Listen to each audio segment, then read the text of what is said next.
yango mwa mikolo yo bozali kolanda biso na mikila poto wana napesaka mbote na bandeko bazwami na diaspora ndenge tolobaka bozali kolanda biso à travers 5 continents celle émission moko na lokota lingala na partie ya République démocratique du Congo boko na biso na ba chaîne na ba bouquet internationaux moi ebele bozali ebele na Afrique bozali ebele na République démocratique du Congo pona koloba 26 provinces na Kinshasa 24 communes bandeko balandi likambo oyo to bandi ko beta 7 na yango moi mikolo lekaki peut-être kozongela ngo lelo parce que bandeko balandi boko mona situation tozali ko traverser et comme la population mindondo ba privé ba victime tokobeta masolo na o etali likanisi ya mibeko ya mwana mboka minako na sakata 2 députés oyo ba proposaki auto kobenga projet de loi na o etali appareil judiciaire bolandi binu moko ba réaction en population na émission de kaki tobetaki 7 pe tozongeli susu cette fois-ci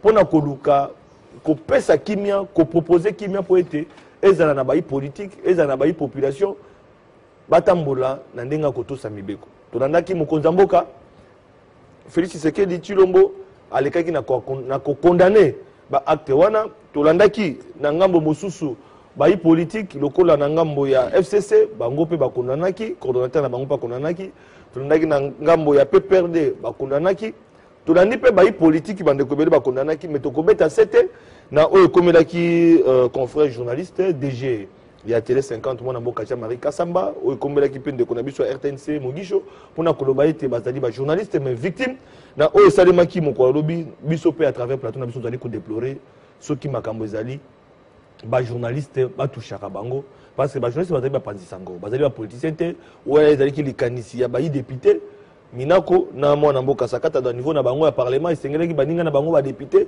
to pe population to pe bango bazali mécontent balandela bango kuna même ba toucher na ba journaliste te bandeko balandi état de droit biso pe ba journaliste to ali pe na droit journaliste azaka impartial azaka neutre mais azaka objectif na kati ya ba information ali ko pesa mais soki azali na obédience moko ko beta ezali malamu te to ali pe na ba journaliste bazali ba pro opposition to na ba journaliste bazali pro pouvoir ezali démocratie. Mais le traitement de l'information sera toujours objectif peut-être mais quand c'est sûr comme il y a Kosimba, Kobuka, Kobeta, Kopanza, biloko ya bato ya privé, wana penza na o etali biso ba journaliste zali côté les melango. Na yango na plateau na biso pe na bengisi en dehors ba politique ndeko journaliste moko pe a na kati ya plateau poto beta masolo. Na koleka na ko présenter ba invité na ngai ya poko le moi politique ba benga kae procureur général près le peuple. Mbote mona mboka Niko Faye. Mbote ndeko Flavien. Mikole bele boyi malamu na plateau na biso. En tout cas, nane songo makasi ndenge oke kokundolanga lelo et surtout que moment oyo mboka na ngai eyali malade. Nali kopesa yo. En tout cas, merci et belé. Matondo mwana mboka procureur près le peuple tokozonga na yo. Tozali na mopanzi sango oyo azali DG ya Dynamique Info John Lungila.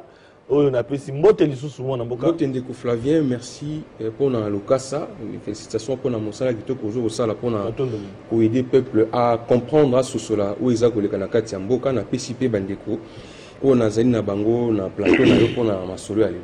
Matondo ozali omokote na ngambo mususu tozali na moi politique. Ye azali communicateur ya PPRD FCC Mbote mwana mboka Jean-Serge Tiben. Mbote ndeko Flavien, merci pour l'invitation nayo. Tous allez apprendre au Kabolana bandeko. Maetali mboka, surtout mayabwania, peyatina. Et koko osa gemboke kende liboso. Matondo mingi, toke na ngambo ya loboko na ngambo mwasi, tozali na mwana mboka Focus Mukelemena, moi politique, politologue de formation. Mbote pe to ko présenter ba condoléances aux ali na ebembe motiki ebembe olobi ete ndeko Flavien. Obengi nga nazana matanga na yekaka koloba pour etadi école au Congo totonde botondi nano peut te présenter ba condoléances. Merci mingi deko na présenter pe ba condoléances na ngai na famille na ngai mobimba famille Luyoyo famille Kukelemena famille Mono à travers le monde parce que voilà pas union so bazali mais nazali tenu à koya na émission parce que on insistait mingi tomika kosala oyo elongo bani to sala pona ekolo. Merci. Matondo, ozali yo mokote na ngambo na yo pe ozali na moi politique lelo yo toki koloba mwana mboka Bazin Pembe oyo azali avocat ya UNPC mais to benge na qualité avocat to benge na qualité ya mokambi ya dynamique le changement c'est maintenant tondi botondi dengo ndimi ko la peine invitation na biso. Merci beaucoup Ndeko Flavien pour l'invitation. Nous allons couper ça bandeko to na bango na plateau en beauté. Maintenant rappeler lokomoko na bato oyo cité bao basila ekozala ba victime. Voilà. Et la part il y a population et à l'épée moi na mboka oyo azali journaliste il y a journal Flash Info Plus. Jean-Marie Bassanjankolo oyo azali pe rapporteur national il y a UNPC. Donc à cela qui peut kozwa kokota pe na makambwana azwa ki pota 10 épingles na kati ya moto tozali ko condamner ba acte wana y compris pe président provincial il y a UNPC Ndeko Jean-Marie Kasamba to moni mituka na ye batumbaki yango tozali ko condamner ba acte wana to ko senga na population soki ba ko tambola na limema pour na babuka biloko batoté matondo mingi na ko senga vraiment exclusivement pour na lelo parce que les alines de journalistes ceux qui na régi ba ki ko apprêter même élément ya journal bien qu'ils en français na kosenga babongisela biso oyo komelaki confrère journaliste Jean-Marie Kasamba pour na kati wana pezali na confrère Mugisho oyo pe azwaki libaku ndenge tukolo ba spécialement pour l'émission lelo to kolinga babongisela ngango tango ekoma après na kosenga yango po ete ya solo bazali bapanzisa ngo soki ezokomela bandeko na biso ba confrère journaliste ezali kosala pasi et surtout président provincial ya UNPC oyo ezali kokamba ba journaliste nyoso ya République démocratique du Congo ezali malamu te voilà bandeko balandi to bandi émission na biso l'état qui bazo ko prêter biso éléments les années en français mais beaucoup landa yango bande ko baladi to ko banda un avocat près les peuples procureur général plutôt près les peuples mon amboka Nico Faye o mikolebele a participé à plateau na biso te mon amboka lelo événement salemi to moni proposition à loi auto ko benga lelo likanisi ya mibeko ya mon amboka minako sakata et pelisi moto et loko nini ya solo ba ko reprocher na eloko wana pour ebema ba victime même na ba panzisango na ba privé to lo sito lo belaki yango ba tombi biloko bato ba panzi biloko bato banda ko ya bato wana ezali parti politique état de droit to ko eba souté eloko ni epelisi moto na kati ya biloko na to pe eloko ni yo ko condamner to ko mona malamu te na kati ya oyo salemi pour to évoluer na débat lelo otana 2 minutes. Merci beaucoup Ndeko Flavien pour l'opportunité na koleka na lombangu pour na ko rappeler population nanga ki lelo etikali 1292 jours pour la fin ya bamanda. To komi na 419 jours au-delà ya 100 jours ya mokonzi mboka et 109 jours banda bokono ya COVID-19 ekota officiellement na Congo. Tolobi 1292 jours. 1292 jours oye concerné banani. Président de la République, Parlement, Assemblée provinciale, na ba gouverneur de province. Na kotuna mutuna na ba gouvernant. Mandat ekomi kokende misolo boni babombela seni na budget ya 2020 tolinga te tozola toluka mbongo kaka na dernière année parce que 2023 ekomi koya na ba gouverner pe baluka mbongo bafuta ba témoin pour ba témoin wana base na ba bureau de vote nyonso ya Congo pour que ce qui contestation yazali et ali mutu amema ba PV wana na niveau ya cour constitutionnelle matono pona ko rappeler biso. C'est très important parce que nous sommes comme lelo oyo ngamu jadin du peuple na mboka oyo nali koloba na batu to préparer élection to préparer élection balingi ko bomangai tala lelo oyo mboka eyali wapi est-ce que ngana koki kondima na période oyo kolea ekomi pasi transport ekomi 1000 francs demi terrain itinéraire officiel et ba garantie ya bandaku ekomi kosila biso. Garantie comme netinga na il y a 4 mois na ko futa ndako te le peuple na ko so garantie mo kolonini pour na reconstruire jusqu'à garantie wana. Voici les besoins primordiaux de la population lelo. Mais lelo vous avez cherché à détourner l'attention de mon peuple. Mais moi ma qualité de procureur général pour le peuple, il faut nazongi sa vérité. Au lobby mutuna iyake nini eboti lelo ke babuka batu bakufa yali loi proposition ya loi oyo ba député mibale ndeko Obeminaku na ndeko Sakata basalaki. Proposition de loi, pétition, question orale avec débat. Et il y a un mécanisme oyo député nyonso il faut oyo asalelanga.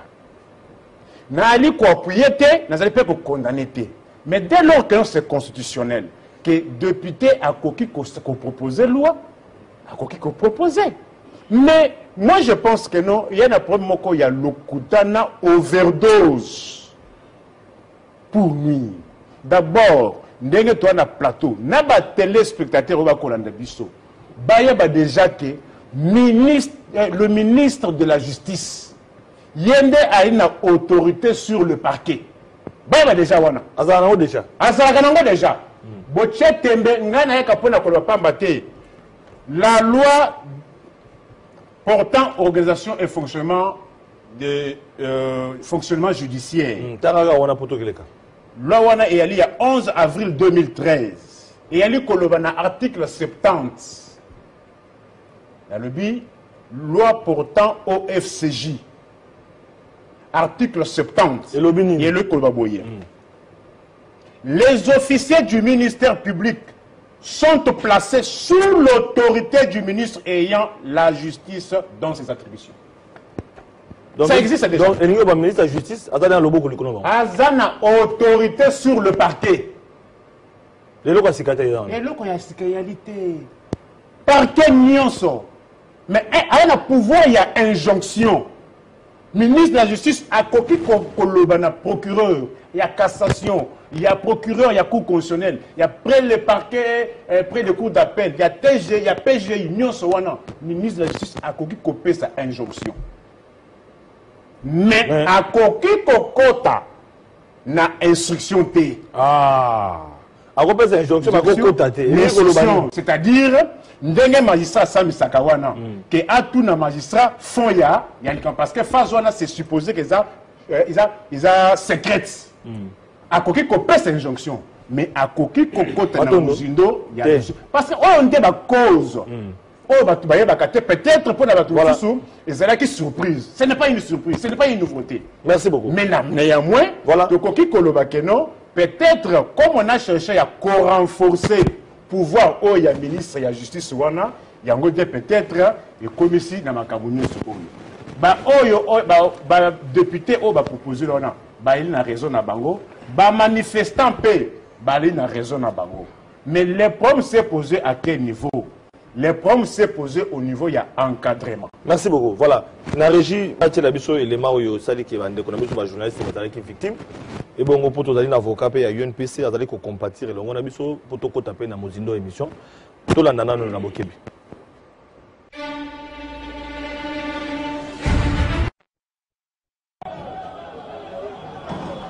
Ce n'est pas du fake news ni montage, mais ce sont des scènes réelles qui se sont passées à Kinshasa, où l'on peut apercevoir les motocyclistes qui seraient manipulés par certains politiciens pour dénoncer les 3 propositions de loi sur la réforme judiciaire initiée par les députés nationaux Obé Minakou et Gary Sakata. Cette nouvelle poussée des tensions s'est produite encore ce mercredi matin. Cette fois-ci, ce sont les résidences privées des personnalités qui sont ciblées. Dans leur furie, ces motards ont attaqué la résidence privée de Jean-Marie Kassamba, directeur général de l'Espace 50 et président de l'UNPC Kinshasa, comme les démontrent ces images, où on ne voit aucune présence policière.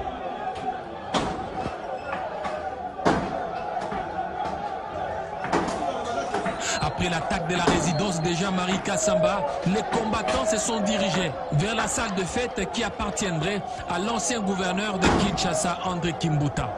Tout cela sous la barbe des forces de sécurité. Salle de fête de Kimbuta sur Kabinda.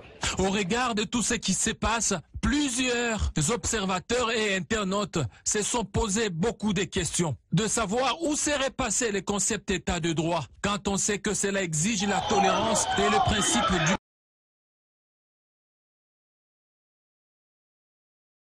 des droits de l'homme pour condamner et dénoncer de telles barbaries. L'état de droit inventé sous peu ne doit pas être un slogan de campagne ni une parole d'évangile pour attirer les fidèles, mais doit être vécu. Telle est l'essence de la République démocratique du Congo.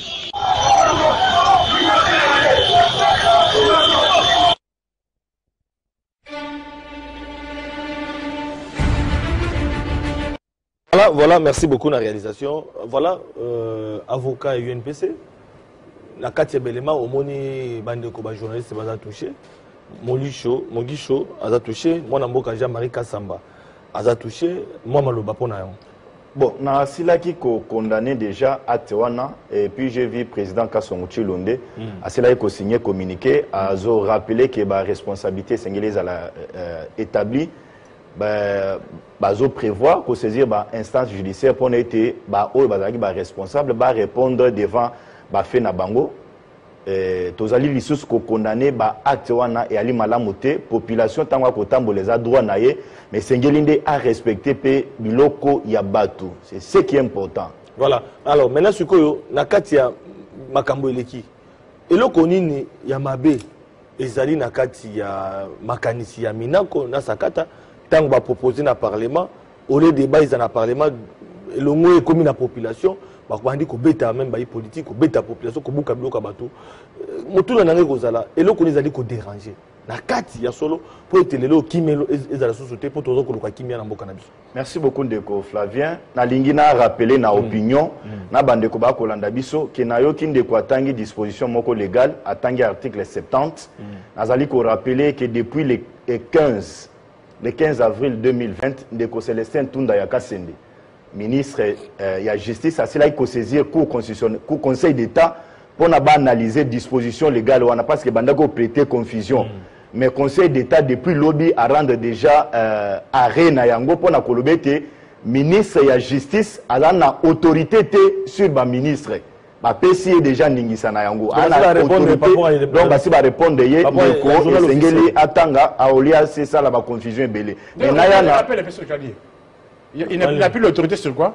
Je dis qu'il y a déjà un arrêt du Conseil d'État rendu depuis donc mon conseil d'état c'est là qu'il rendre déjà décision il y a de cela 2 jours c'est laissé Tunda ya Kasende yemoko na initiative na ye depuis le 15 avril 2020 à cela il faut saisir conseil d'état pour na ba analyser disposition légale wana et puis ça ndingisa selon compréhension na parce qu'il y a banda ko lobe que non disposition wana izo ko pesa ndingisa azala na autorité directe sur ba magistrat. Quel magistrat du parquet ou du siège? Sois calme. Nazali pour renvoyer yotala na article 73, 74, 75 na mobeko ezali nango on comprendre comment ils ont. Pour na koyebisa na baimbo ke non, il faut sengeli to élaguer loko wana pas ce conseil d'état asi ko éclairer biso na yango. Mais sikoyo na yana ce qui prête confusion na mobeko wa Minako. Ce qui tozui article 220 na biso ya constitution. Wana nenge ba lingala balobaka na patois kinois et ali clé boa. Et ali koloba boye. Mandat ya président de la République. Indépendance ya pouvoir judiciaire na biso. Makambo etali ya ba syndicaliste. Wana e ali biloko moko te tokoki ko toucher yango te. Et ko passer na ba réforme te. Et sengeli kaka biloko wana etika la ka ndenge ya libongo. Mais soko tangi mobeko ya Minako na article 70 et ali ko pesa pouvoir na ministre ya justice. Na ministre ya justice. Ndenge makomi komamaki avant arrêt à cour quand il y a conseil d'état. Avant conseil d'état, il y a cela qui saisir conseil d'état pour nazo ndingisa na eloko wana. Mais conseil d'état va répondre ba lobité. Na logique au kenango na ya bon. Le conseil d'état répondre pe au même Minako indirectement na proposition. Na koki ko lobaye de komina ko sengeli pe ateyama na arrêt ya conseil d'état. Nazali ko répondre lisusu pour na koyebisa bande ko ete mobeko proposition le ande kominako et ali pe ko violer article 82 de la constitution na biso. Oyo ezali ko pesa pouvoir ya ko nommer ba magistrat na président de la République na proposition ya conseil supérieur ya magistrature oyo tozali ko retrouver yango na article 152 ya constitution na biso. Et puis boko mona lisusu na article 4 ya proposition loi ya Minako et ali ko violer article 158 ya constitution na biso oyo ezali ko lobe que non nani pouvoir ya ba membre ya conseil supérieur ya magistrature et uta kande na conseil supérieur ya magistrature. Donc ceux qui bande ko batali mibeko wana article 220 article 82 article 50 et ali ko violer proposition ya Minako ya ali ko violer ba article wana. Donc na mita oyo quand ningo lobby kimia oui nous voulons kimia mais toko senga ni na ba assemblée nationale d'abord ko tia même en veilleuse Mobeko wana batika nanu yango Batondo. parce que makambo Voilà. senga na mboka yali Voilà. ebele. OK. Lungila tokomi na yo ndeko apesi makanisi pe atalisi ete na kati kuna bakoko so ezali mais mutuna nganga tuna paso ezali mopanzi sango. Ba confrère na yo baki touché na likambo to de katoti komona bilili pona ine sala ka kelelo yo na bapanzi sango bazalaka ba victime ya ba politique atako ba politicien te kasa bazali politicien te kasa bazali plutôt député te parce que on était des députés ne bavotaka ba loi ba bloko yo so mais comme kolanda na bapanzi sango ndeko na biso pe ya RTNC ndenge moko ba paso de na mutu nyoso wana ko komela ba confrère na cadre de solidarité ko lobani en tout cas makambo ekomi ezali à cause ya intolérance politique d'abord et ya mibale manipulation na intoxication au moni ndeko Flavien po ba pousser yo oina ndeko na yo mwana na yo mwasi na yo esengeli ba manipuler yo contre bango ce qui déjà ennemi a réussi à manipuler ou intoxiquer yo ozali même prêt à nier banana yo ozali même prêt à la mabe na banana yo c'est ce qui se passe avec l'intoxication la manipulation est comme instrument pour dévier opinion et malheureusement au lieu sous-cassement à niveau na bango et comme déborder, même les professionnels de médias sont des victimes parce qu'on ne sait pas respecter non seulement la liberté de la presse, même la liberté d'opinion et de pensée, et ça même touché. C'est très grave. Est-ce qu'il y a un état de droit où et ça est normal.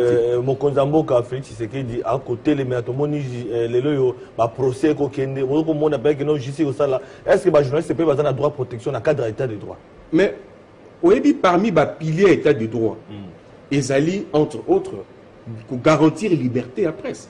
Ceux qui pressent ces alliés liberté, yo ndeko Flavien, oki mokonzambo kapesi mécanisme, yo zala mécanisme au contraire. Moi yo exprimer yango exact, ceux qui lobi yango bato balingaka mokonzi ba eko beta yo, ba eko boma yo, ba eko agresser yo. On est à société de droit. Et sengeli bato balingaka mokonzambo ka ba sosola ete mokonzambo ka saka pona bangote. Azali pe mokonzambo ka pona ba oyo ba kanisaka lolenge moko na yete. Kokanisa différent na moninga eza kokomisa yo ennemi na été on ezali malamu te na kati ya démocratie oyoki maître auti ko pesa makanisi awa mais ezali makanisi lokuta ezali makanisi moko ya solo te azali ko dévier même décision à conseil d'état il dit le contraire je me demande si ce qui penza atangi décision wana parce que ngana za na kati ya na koyi kotangela bino conseil d'état le bi makambo maître atangi awa te ezali lokuta. C'est la manipulation autozali ko dénoncer, autozali ko combattre. Likambo ezali pour les boy. Yo zu yango baloli. Parce que olinga ko manipuler. Komina ko olinga kini na likambo po moto pe. Partons de la loi. Nako tanga avant na silisa décision à conseil d'état. Ndeko Nico apesi o ezali ko salema uto mokolo tozali awo. Makambo o ya tangi ezali valable tisiko tozali. Ezali modifié parce que le Conseil d'État reconnaître que parquet ezali placé sous l'autorité du ministre intérieur. Il y a justice, merci. Azali na pouvoir d'injonction. Kasi epekisi à intervenir pendant le procès pour ne pas gêner. Mais Azali na pouvoir, mais si la justice mais au compte na kata procès ma dossier dossier. Ndeko Flavien. Uto mokolo ya lelo bazuzi otokobenga pe ba magistrat basalaka ba faute disciplinaire mingi boni bana mboka bakei na justice akeko funda moto osalie mabe ozana mbongo na ye o escroquer osalie likambo biso babola zuzi wana moyen te babola otozana ba moyen te moto ana mbongo alekio na nyoso zuzi akati likambo na ndenge ya justice te akati likambo a faveur ya moto mbongo moto asali mabe be ba pesi raison siko oyebisa ngai ndeko Flavien na bandeko ba kolanda biso ndeko oyo azali victime ya jugement injuste esengeli akende wapi akofunda zuzi wana epai ya nani mobeko elobi esengeli akende kofunda epai ya zuzi boni biso mwa telefone esone muke mobeko ezali koloba boye soki yo ndeko Flavien mobola oke na justice ofundi moto ozali na raison zuzi apesi moto wana raison kasi akondane yo esengi yo kende kofunda epai ya zuzi mosusu ndeko balobaka na lopoto les loups ne se mangent pas entre eux tangelanga ata zuzi moko ba condamné pour la faute disciplinaire parce que à rendre jugement ya lokuta ezalité et sengeli combattre eloko wana nde boye parmi ba réforme oyo mibeko loi minoko eza ko apporter ezali ko combattre injustice le côté humanitaire. Il y a loi proposée par Minako. Et ce n'est pas le ministre de la Justice qui va sanctionner les juges. Le ministre de la Justice a eu le rôle à canal entre Ndeko, Congolais, soit Azali victime. Donc, voilà. On va passer mon raison. Mais à côté Ndeko Funda Zouzi et pas un ministre de la Justice. Et pas un magistrat loi parce que bayebi ke cop na bango ça voilà ndé makambo eza na kati tango ministre de la justice ayambi mobola oyo ba rendre jugement na mabeko na ye ministre de la justice akozwa lokasa wana akei nango na conseil supérieur ya magistrature kuna ba ko étudier yango ba proposer ba sanction ba tindi yango epa ya mokonzi ya mboka eza mokonzi ya mboka ndé ako sanctionner juge. Ce n'est pas le ministre n'a pas le pouvoir de sanctionner les juges ou les magistrats. Loi Minako ne lui donne pas ces pouvoirs-là. Et ça dit, au moins, c'est quoi manipulation ici que Ezali, Makambo Ezali pour les. Mais vous savez qu'on a un peuple. Et ça, ce n'est pas. Il y a un politologue, il y a un journaliste Ezali, politique Ezali, politologue Ezali, pour être mécanicien qui ne peut pas totalement ndegeni. Donc on a crise pour qui m'y côté penza. Donc on a vu tout à politologue. Makambo kolekana politique ya mboka na biso yo. Député a payé makanisi. Et ça, ma camarade na kati on souvent correct mabe. Mais pour ezala elle kamalamu, procéder au lekandeli, ceux qui député ne pas batombo ki malamu to comporter to kokawa, mokonza mboka nde motosuka, wa kokata makambo wana. Merci mingi. Il y a liboso na kopesa etumbu na batu o nyoso bazali bakambi ya ba parti politique. Parce que parti politique basala yango te kaka pona conquête ya pouvoir, exercice ya pouvoir na conservation nango. Ezali na litomba moko ya monene o bango babosanaka, ezali ya ko former ba population o bazali koya ko poussa na nzinga ya ba parti na bango pona bazwa boyebi. Ko kotisa ba ignorant na kati ya espace politique, ezali crime monene parce que on fait la politique avec les savoirs. Il faut moto aizala na boyebi. Donc tabwanya ndeba ko ça. Ata ozali na bwanya ya université té, mais il faut oyeba qu'est-ce que la participation citoyenne. Il faut oyeba ba enjeu démocratique ndenge nini tambolaka. Soki oyebi elo côté. Lelo ezali na bato mususu bazalaki na balabala lobby. Mais soki otuni bango likambo nini? Ba bino kono ba député balingi ba boto la pouvoir ya ba juge. Mais le problème n'est pas entre député et juge. Donc, aujourd'hui, on a déjà dans la balabala. Azali déjà actif. Mais ayebi na yebi kambote. Donc, bazobi bango, bazobi. Yango na zali koloba. Mabe wana etumbu wana. Ba bimaki na noana, bazali ba population, to pe zali ba. Nazali na posa ya kokoma koyeba te soki bazali banani mona ki bato na balabala. Bato wana.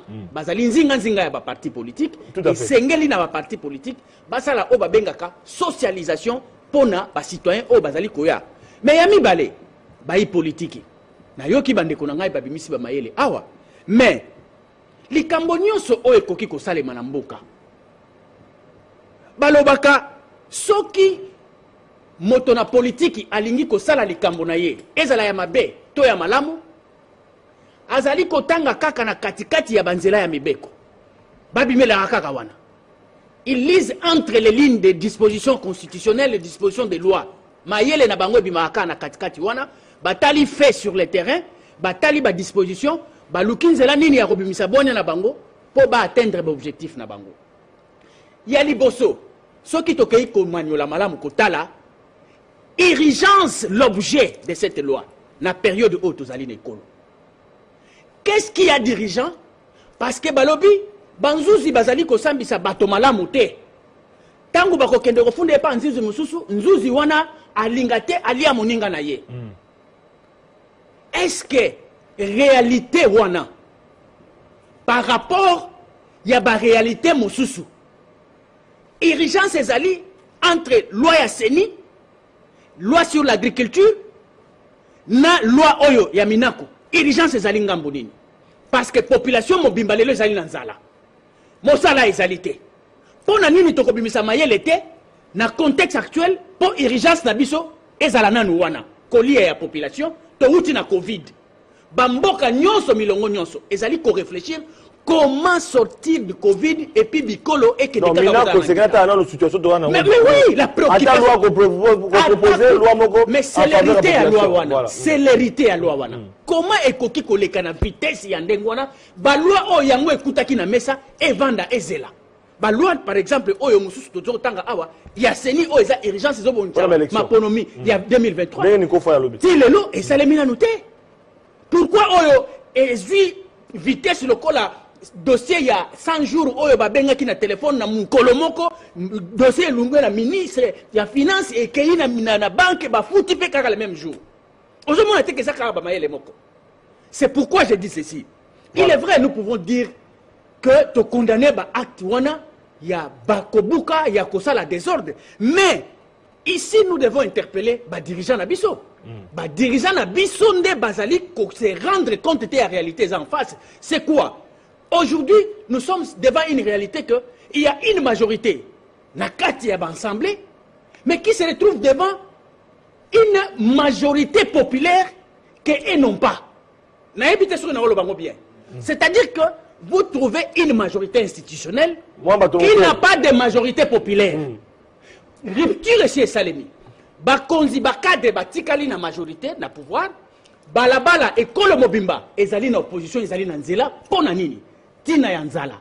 Ezali na batu mususu, babimaki te pona likambo ya loi wana, balobi tolembi bango. Tolembi bango, basa kolia bango moko biso tunai konyo koma. Ils ne connaissaient rien. Pona bango ezalaki une occasion ya ko présenter album. Alors dans ce cas de manipulation côté non, c'est-à-dire qu'en dehors il y a manipulation, la souffrance est dans le chef de population. La misère, ça révolte qui que ce soit. Il faut qu'on ait que motivation wana. Voilà. Ezali motivation moko explicable. Pour na kokosa batoté.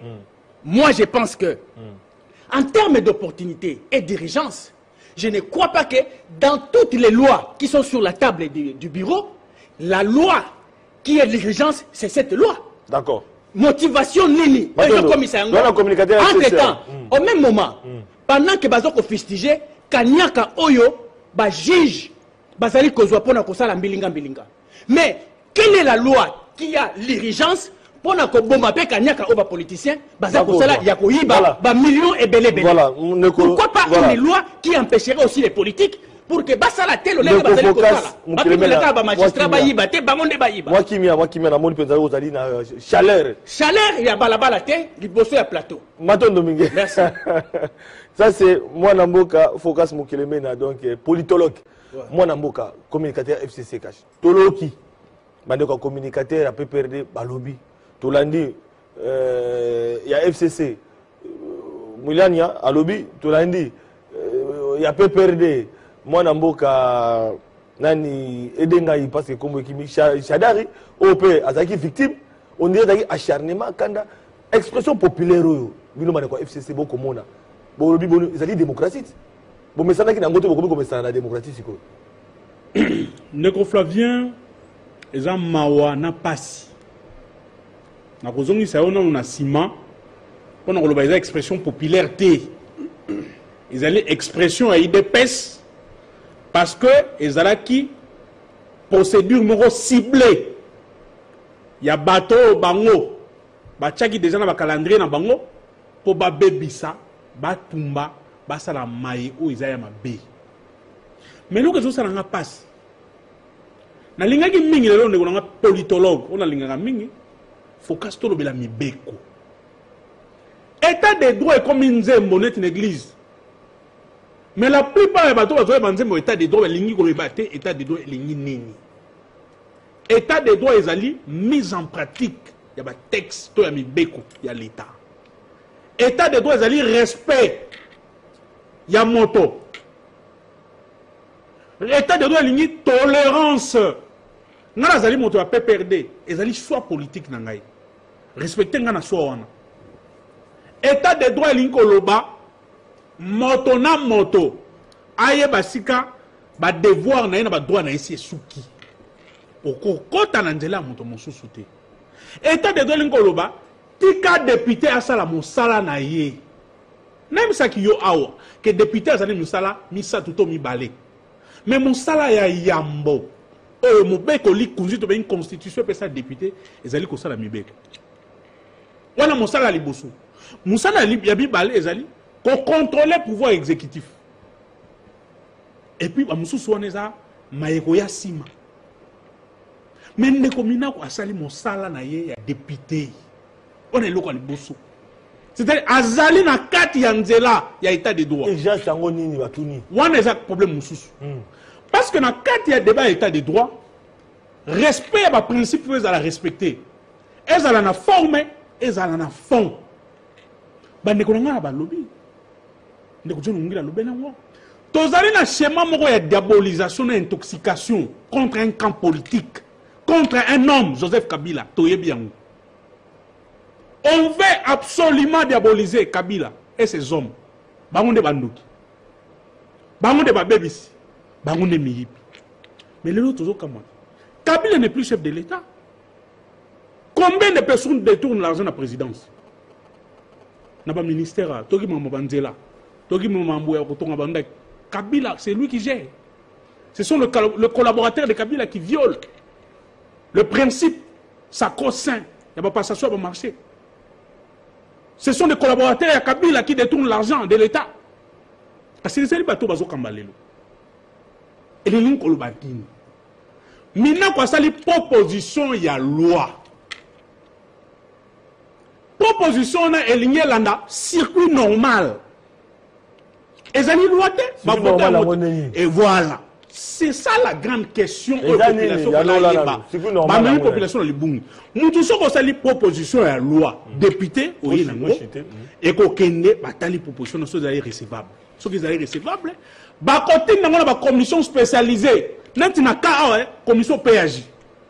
Bah côté là on a ce qui loi on a. Ezali anticonstitutionnel, to ezali ko bloqué, ezali na ba cointage par rapport il y a applicabilité à la loi mususu. Ce que vous avez fait, c'est-à-dire débat démocratique, l'élégance même à l'état de droit, la démocratie à moi. Je viens avec une proposition de loi qui n'est pas forcément parfaite. Parce que la perfection est une notion divine. Biso ba yenyo so tozali awa, tozali batu ya mabunga. Ma etokosa les ali nécessairement na mayama be. Mais ce qui na yenango, démocratie oblige, état de droit oblige, tokosa la débat contradictoire. Débat ya makofité, ya ko yiba biloko batute, ya ko buka bandako batute.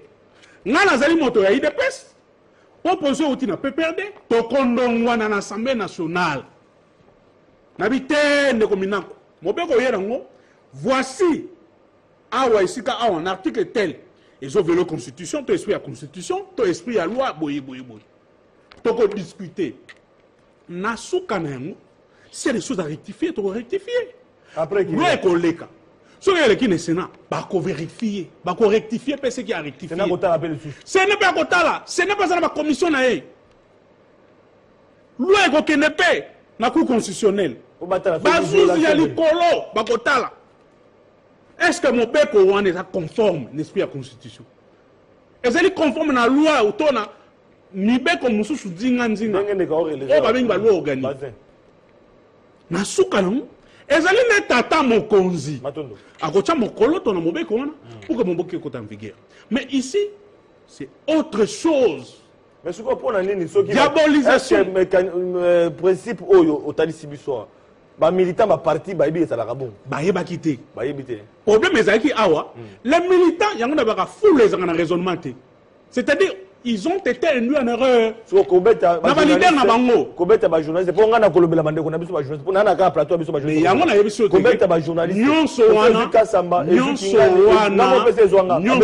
ndeko focus lobi yango awa parce qu'il y a une manipulation, parce que la formation, l'information qui devait être donnée la bonne n'a pas été donnée. On a dévié la foule na makamoussous. Na ko cité na koloba iloko moko tika pe ngone ba tumusu ba lobi 30 secondes to kene simangonga problème ezalaki awa débat ezalaki ya mbwanya ya mitu et comme ya muscle et comme ya kotumba ya kobebisa mais to moni la police asali musala na été kasi état de droit ezo senga que la police mission nango ya liboso ya yambo ko sécuriser population na biloko na bango mais loko ko kamwa babuki biloko ba privé oyo état de droit c'est la population to la police a sécurisé yango asali musala na été la police a kangi maboko atali ndenge ba fugitif babuki biloko ba yibi biloko ya batu ba kangi maboko.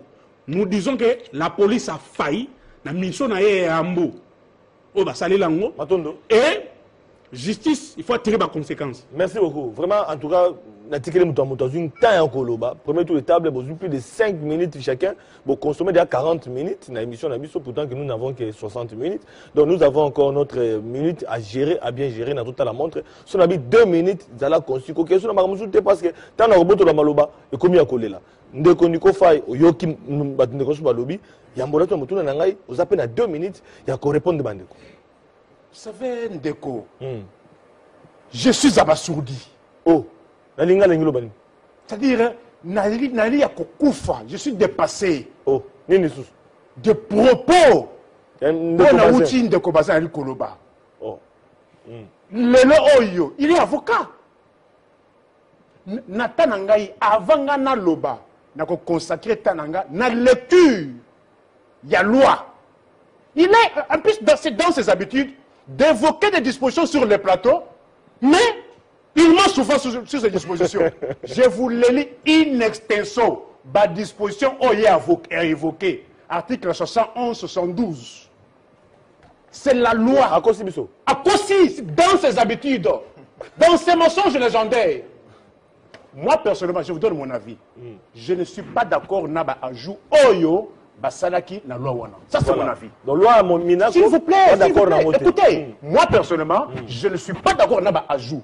Mais quant à me connaître les lois, et surtout on n'est pas avocat, on me connaître autorité, il y a ministre de la justice sur le parquet. Rendez-vous, il faut que j'intègre le barreau avant les élections de 2020. Écoutez, je vous lis la loi. Article 72 du code de l'OFCG. Le procureur général près la Cour de cassation exerce les fonctions du ministère public près la juridiction en ce compris l'action publique. Il peut cependant, sur injonction du ministre de la Justice, initier ou continuer toute instruction préparatoire. Ce n'est pas moi, ça ne vient pas des moudjahidines du peuple, ça ne vient pas du procureur général, ça vient de la loi. Je vais plus loin. Il peut également, sur injonction du ministre de la Justice ou d'office pour l'exécution des mêmes devoirs, faire l'injonction au procureur général. L'article 73. Le procureur général près la Cour de cassation. Oui. Il faut qu'à le procureur général près la Cour de cassation. Pièce par pièce. Oui, a un droit de surveillance et d'inspection sur les parquets généraux près les cours d'appel. Il peut, à ce titre, demander, recevoir en communication tout dossier judiciaire en instruction à l'office du procureur général près la Cour d'appel ou à celui du procureur de la République. Il peut cependant, à peine de nullité de la procédure, poser des actes d'instruction ou des poursuites dans les dossiers reçus en communication que sur injonction du ministre de la Justice. Voilà. Donc, il y a à l'objet de Mibeko, donc pièce contre pièce. 2 minutes de Mibeko. Malheureusement, il n'y a pas de 2 minutes. Vous bien que Martin Luther King, c'est là que quand l'injustice devient une loi, la résistance est un droit.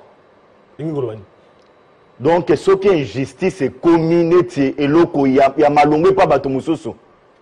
Ko s'opposer na loko wana et ali mobeko et ali droit. Et à celui kaka wana te. Alors nous avons la responsabilité de dire non aux lois iniques et aux lois injustes.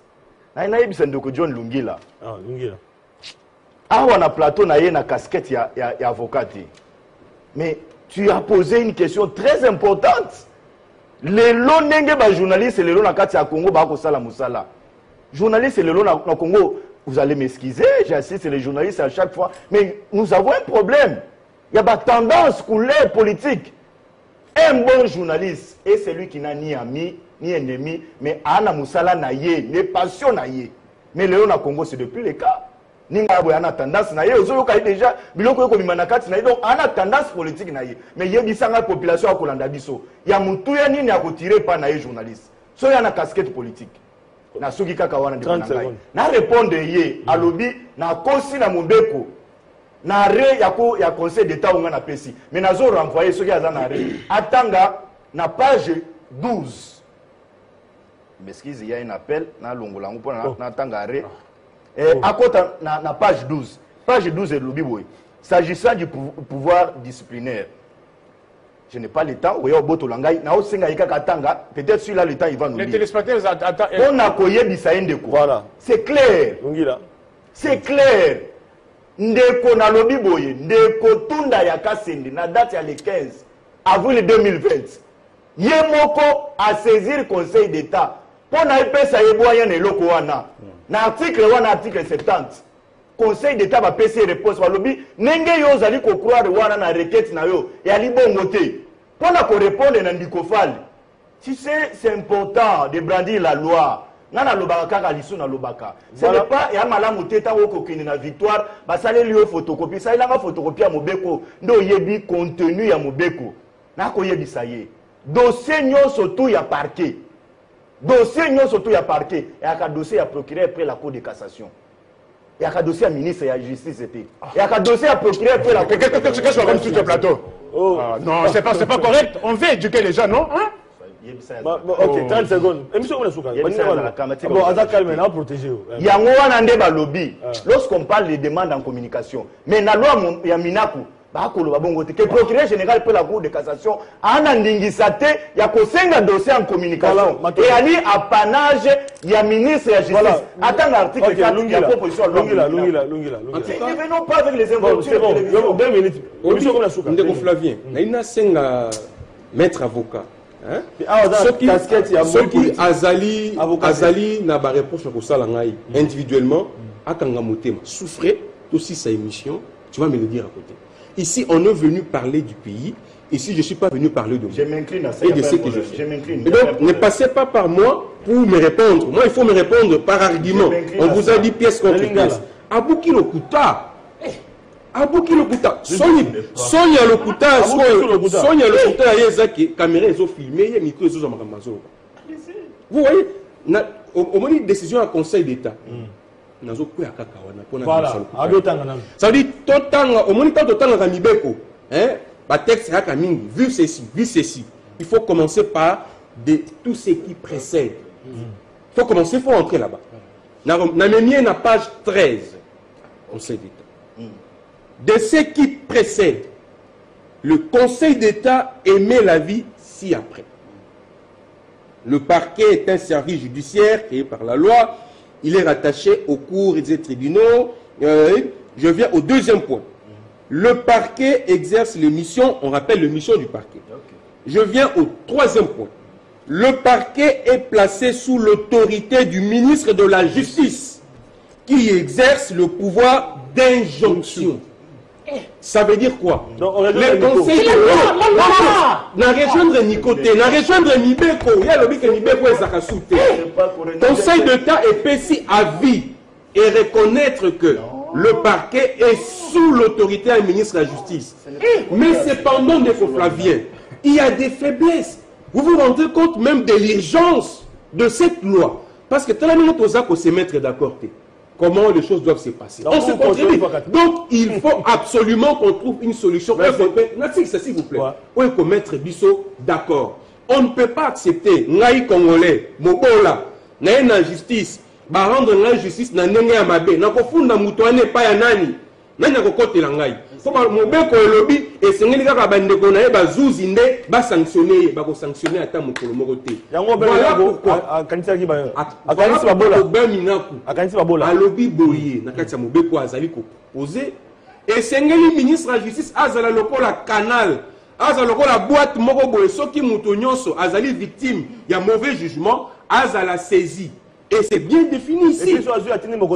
Ce qui a Azui atteint un conseil suprême, supérieur à la magistrature. Bango batali, batindeli mokonzi mboka. Mokonzi mboka nde a décidé pour la sanctionner Zouzi.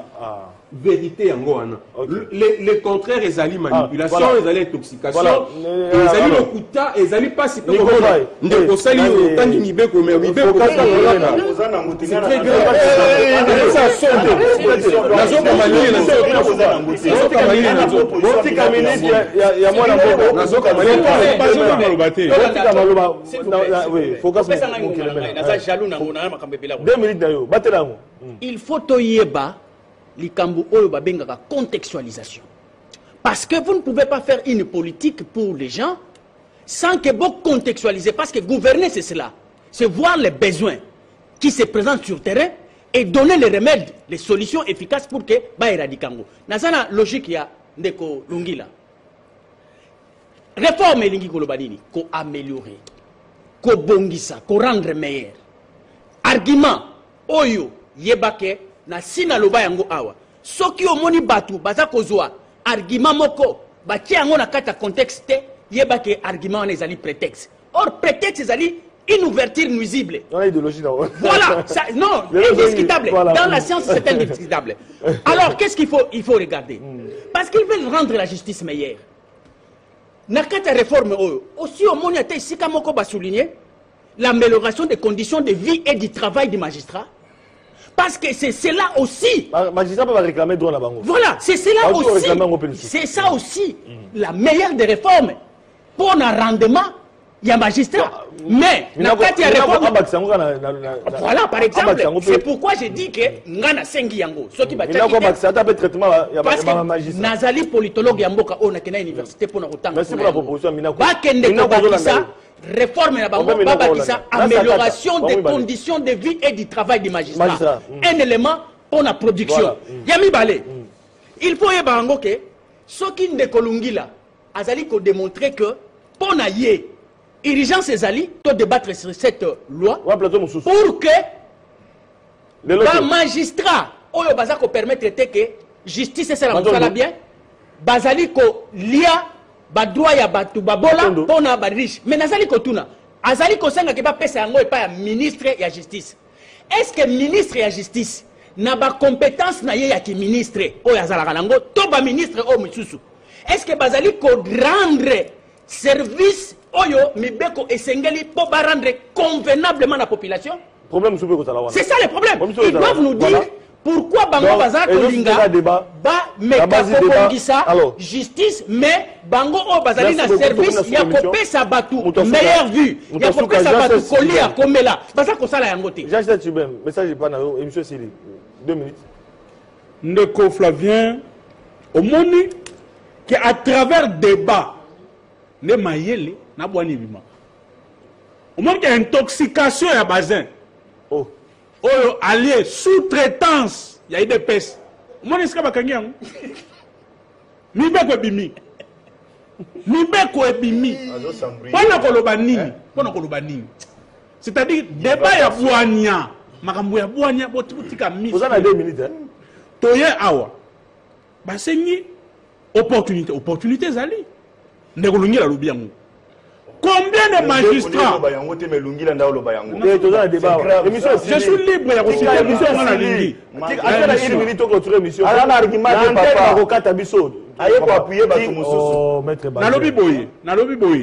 Je suis libre de citer qui je veux dans le plateau. Mayetali justice. Ba magistrat batolia kanya kezale le kutete. Topesa oka akamoko.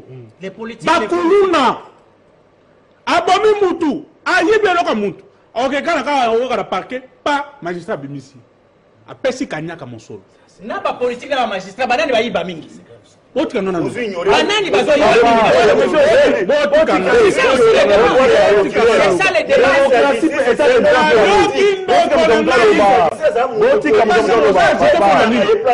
ozali agité pona nini ozali agité pona nini aza communication ya CC aza communication omoni ke lelo ozali na eloko koloba te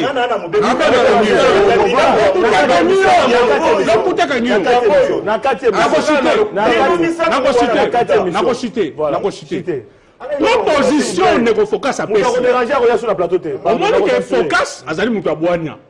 Proposition focus à pesa. Et ngezi bima et pas la bango, bato IDPS. Kuna l'assemblée. Il y a des IDPS. On a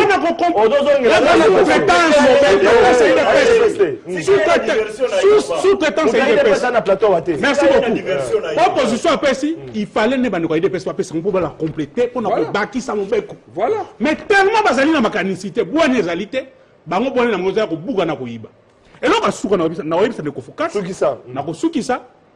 Loi oyo ya magistrat, mon solo bazosimba lelo. Ata ezali mingi te, mais ezali sous Kabila. Na tango Kabila ye.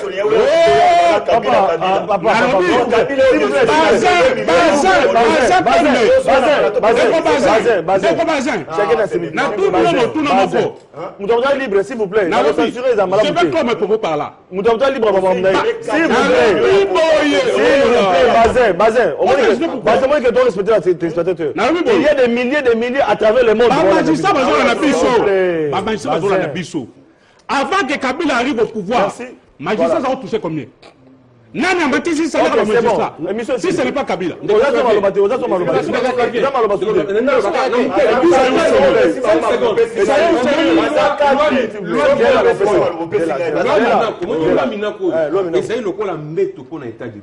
État de deux alika slogan T. Ezali, il faut vendre sur Mibeko parce que tous les Namboka ou Mibeko ça tout ça respecté. Voilà. Ezali mettre au point Mibeko. Vous avez moralisé.